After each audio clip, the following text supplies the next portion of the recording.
What's going on, everybody? I hope everyone's having a fantastic evening, afternoon, pre-noon, no matter where you are in the world. I'm Hassan Piker, and this Dawson I broadcast coming to you live from kind of cloudy, as a matter of fact, California, Los Angeles. That's right. We are back in the heartland of the United States of America. No longer am I broadcasting from the industrially ravaged steppes of the Gowanus Canal in the heartland of America, Brooklyn, New York, downtown Brooklyn, New York. Instead, I'm in the heartland of America, Los Angeles, California, West Hollywood. That's right, the real heartland of America. Or, as you guys might know, Los Angeles, the New York City of America. Okay, this is the part of the broadcast where I tell you a little bit about my personal news in between the time period where I press the stop streaming button and press the start streaming button, and a lot is happening. I woke up yesterday morning and I took advantage of the wonderful, beautiful metro subway public transit system that New York City has to offer.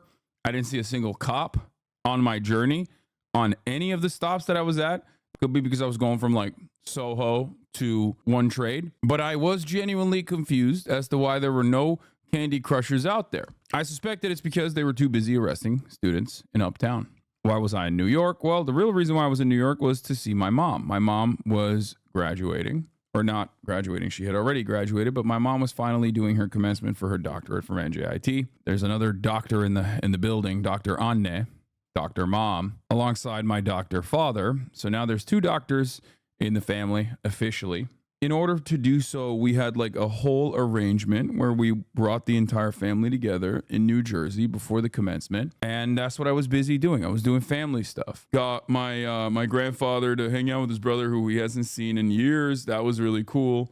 Just because they're old though, like no other issues. It's just they're both super old. So that was very cool. You know, watch my mom graduate. There was some Hasanabi heads that were also in the same doctorate commencement. So congratulations to all the Hasanabi heads that graduated from NJIT with a PhD. There were some Turks in there too. They got stoked. A bunch of family members of like other people that were graduating that were there. They got stoked to see me. They're like, what the fuck are you doing here? Yeah, so I did. I attended my chatter's graduation.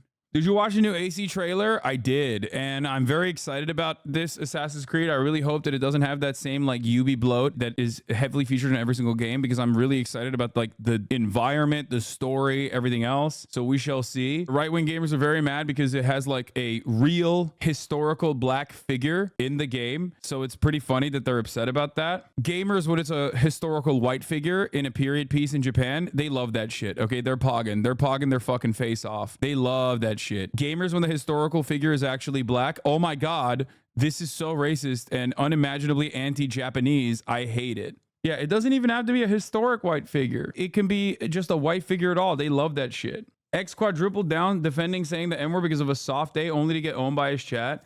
Yeah, it's odd. I don't know if people genuinely believe this or if they're just like trying to defend a person that they like against a person that they don't like. Like, I think people should be more honest about this shit. They should be like, I don't really care because I like this person. And I do care, on the other hand, because I don't like this person. I feel like that would be more productive in general. X definitely says it privately. No, he does not. And this isn't me like defending XQC at all. I just know that he does not. Unless something is like severely changed, and I highly doubt it. No, he does not. You can say fucking sure all day. I'm not defending him at all. I'm actually criticizing him for taking an idiotic stance in this circumstance because he likes Destiny, and me, not so much. But what can I say to a dude who literally spent multiple days complaining about Cracker being like racist and then turned around and did not have even a margin of the smoke for the N-word because of the intent behind using it? It's not that bad. It's like, no, the severity of the N-word is much worse. That's why you can say cracker, but you can't say the N-word. I did the Wired podcast. It was on conspiracy theories. I think it's kind of funny because like, I don't know what came of it. Like, we had a long ass conversation about a bunch of different things. Oh, they wrote an article on it too. Hassan Piker won't tell you to vote for Joe Biden. Twitch streamers could have serious impact on the election even by sitting it out. I feel like that became like the major point of contention, but overall the conversation was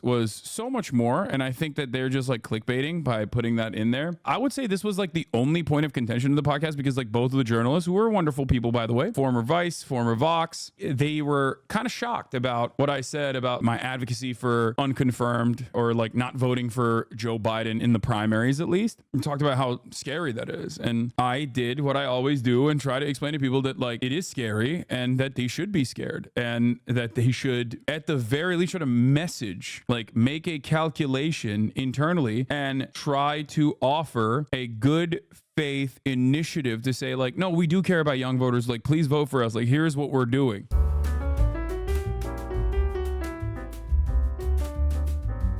Biden's administration has actually had a lot of successes, but even when Biden secures significant funding for a project or a campaign promise, his team has never been good at relaying that to voters.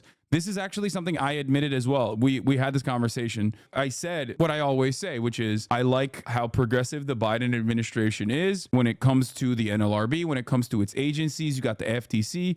These guys are all actually legitimately doing work, whereas like under the Trump administration, they would not be. Trump very openly advocates and successfully will like maybe not abolish these institutions, but who knows in the second time around, but at least like he will reduce them deliberately. He won't fulfill cabinet roles and things like that on purpose, right? That is definitely something to consider. His team has never been good about relaying that to voters. Even Biden's TikTok is barely about Biden and mostly bashes Trump rather than communicating the president's accomplishments, which is ironically what Hillary Clinton did as well.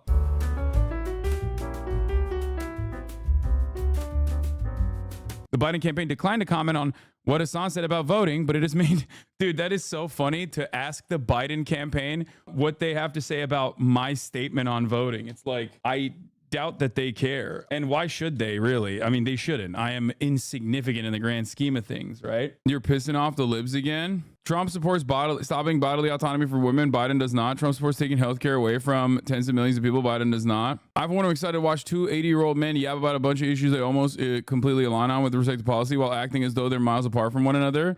Immigration, Israel, Palestine, tariffs are out on that front. The key focus has to be on abortion. Yeah, I said that knowing full well that liberals would get mad because that is a conversation that I want liberals to hyper focus on.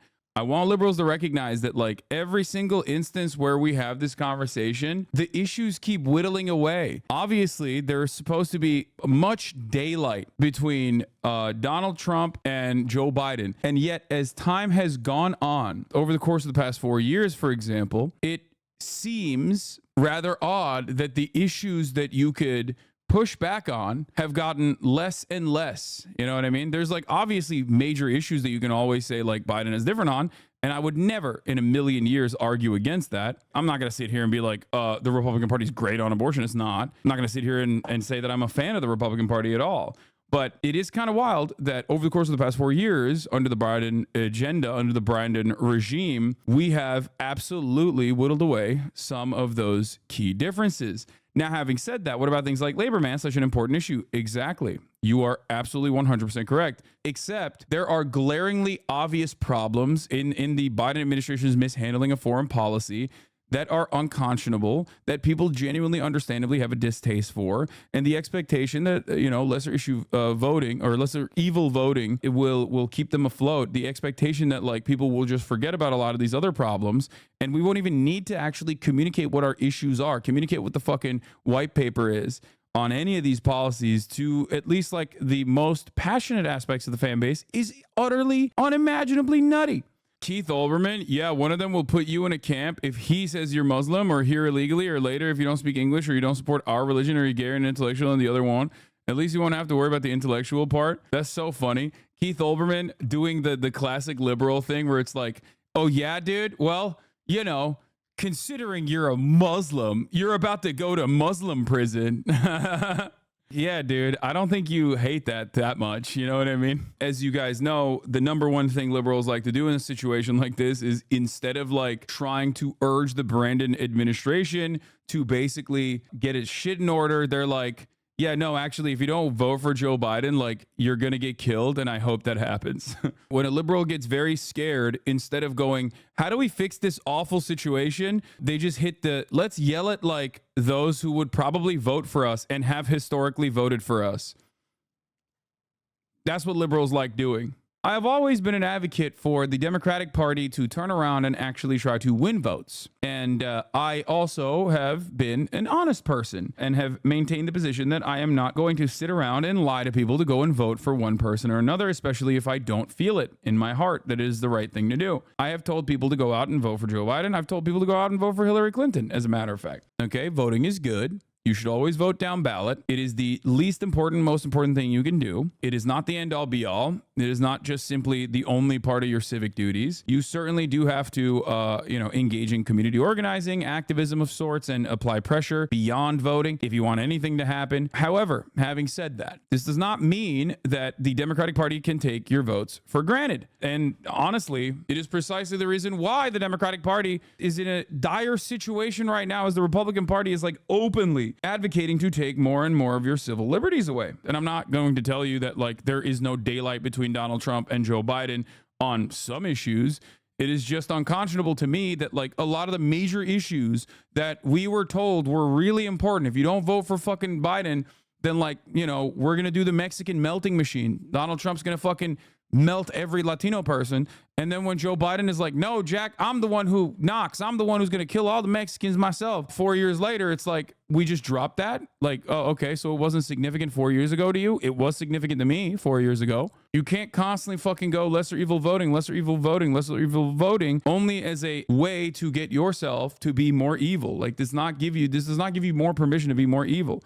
Ultimately, though, if you want to vote for Brandon, go ahead. I will tell you never to vote for Donald Trump, of course. That is fucking ridiculous. And plenty of people will come in here and be like, well, what about Trump? This. Like, Trump would be better on this issue, that issue. That's not true. He will not. Trump is much, much worse than Joe Biden on everything. But remember, there is a reason why things just get progressively worse and worse year over year, what we like to call the ratchet effect. If you vote for the Democrat, he'll push for the same policies 4 years later. So you're basically voting for someone to hold off on the same awful, violent right-wing policies by 4 years. Donald Trump lost 2 debates to me in 2020. And since then, he hadn't shown up for debate. Now he's acting like he wants to debate me again. Well, make my day, pal. I'll even do it twice. So let's pick the dates, Donald. I hear you're free on Wednesdays. The fact that they cut this out, like chopped it up so much is crazy, but whatever. This is such a reductionist, inaccurate portrayal of the vast difference between the two. Leftists always do this. Neither person is a communist that will destroy the system, so they are the same. No, man, you don't have to be a fucking communist to be like, hey, you told me to vote for this fucking guy because he's not going to melt immigrants. Now he's telling me he wants to melt immigrants just like the other guy is. I feel like that's pretty important. Back in the day, voting for the Democrats meant that like some of the policies at the very least would change. There would be some reversal, not much, marginal, or at the very least it would like slow down the creep towards fascism. Nowadays, however, it's basically, hey, vote for us, and then 4 years later we will advocate for the same exact fucking bullshit that we voted against. The fringe far left, the other side of the horseshoe. There's no media literacy anymore, just saying wildly inaccurate things and going viral. My favorite is Democrats literally being like, if you don't love it, leave. If you don't love it, leave, you fucking piece of shit, you Muslim ass scumbag. Fuck you. It's like, all right, man, thanks.